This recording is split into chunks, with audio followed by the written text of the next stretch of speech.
તો આપણી પાસે 5 બના ક્લાસની અંદર આજે ગોહિલ ચિંટુ નામનો વિદ્યાર્થી છે અને આપણે એક મુદ્દો ચાલતો હતો કયો 3 ની સ્થાન કિંમત શોધવાનો. તો અલગ અલગ વિદ્યાર્થીઓ તો કરી બતાવી, પરંતુ હવે આખી આ પીડીએફ ની એક બાજુના જેટલી પણ રકમો છે એમાં 3 ની સ્થાન કિંમત કેવી હોય એ બધા વિદ્યાર્થીને જણાવશે. આવડશે ને ભાઈ? ચલો તારે આવી જાવ તમે.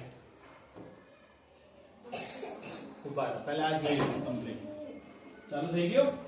હવે ફાવશે ને લખતા તમને એટલાથી?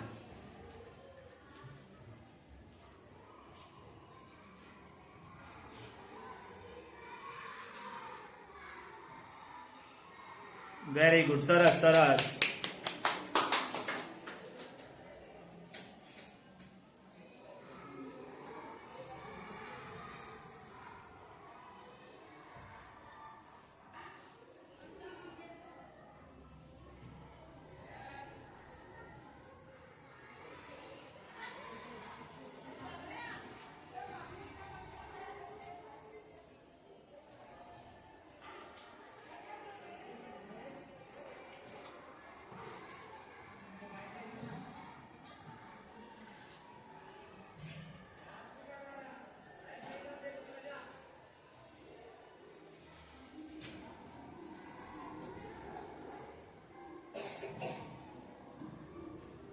વેરી ગુડ, સરસ. ચલો